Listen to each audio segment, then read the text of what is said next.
How Realist Hill Rebuilt the Kingdom was one anime for the 2021 summer anime season that caught my eye, primarily for its unique premise. A main character that gets transported to another world and ends up being a king for a foreign country.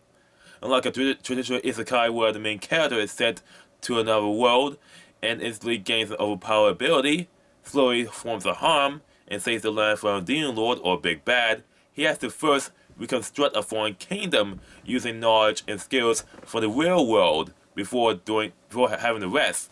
Although there is a harem slowly forming, but it's not really a harem though. There is a demon lord, but it's more. It's not really a big bad, but really an entity in order to get the plot moving.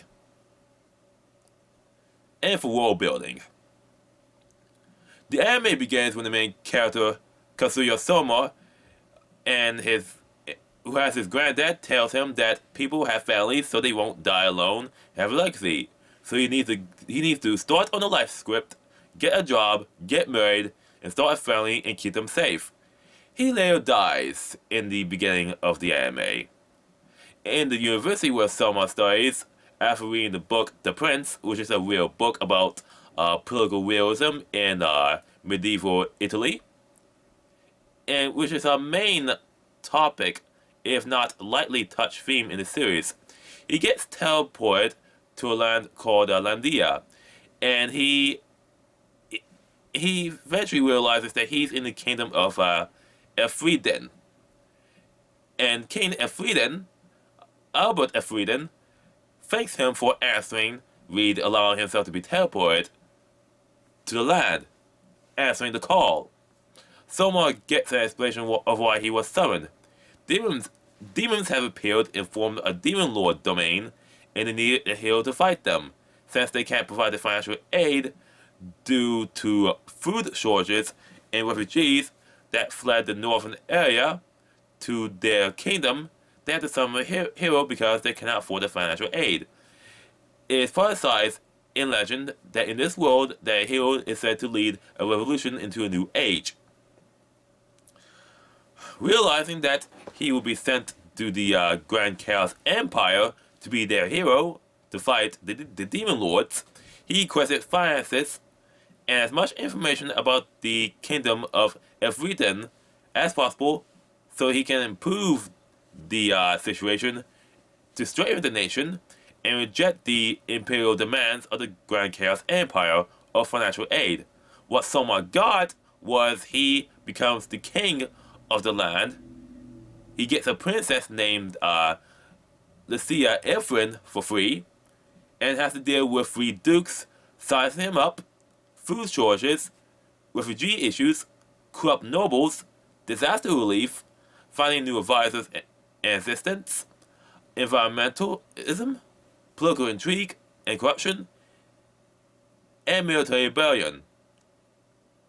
And finally, a military invasion by a land that is obsessed with political revisionism.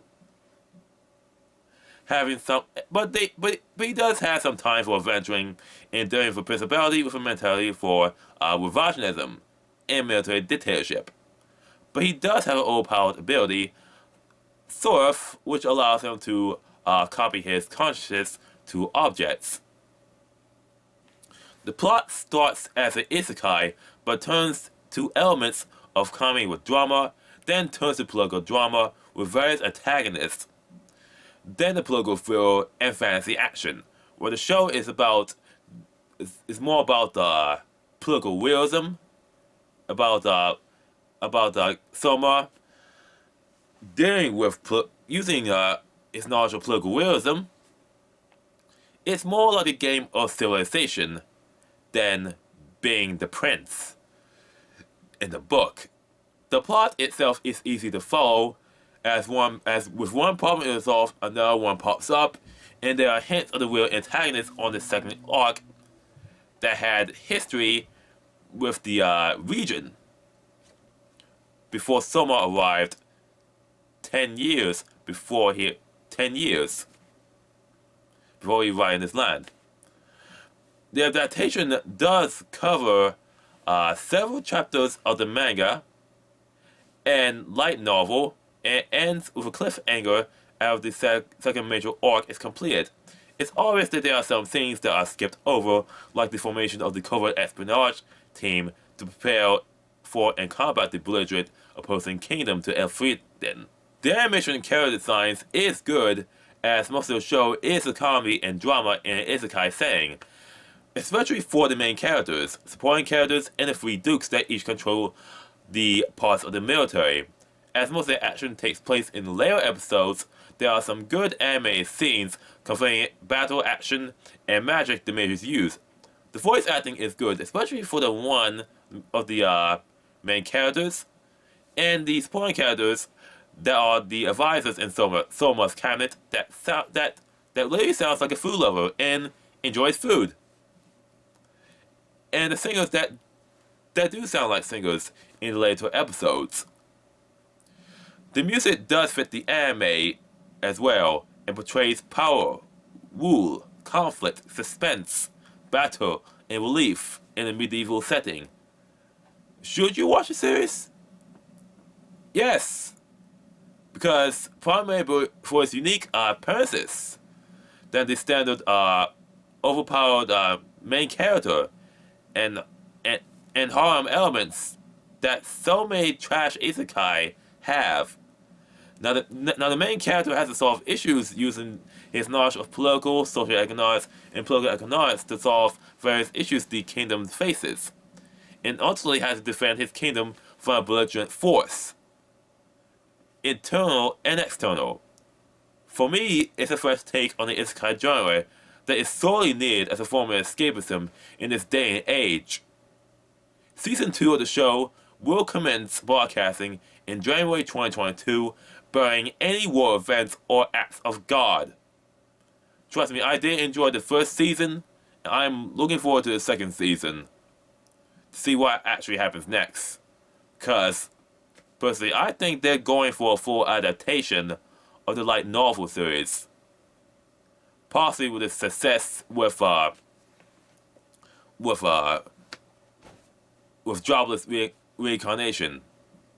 So what's the title? Jobless Reincarnation? Yeah, Jobless Reincarnation, yeah. Jobless Reincarnation is going to have a full adaptation.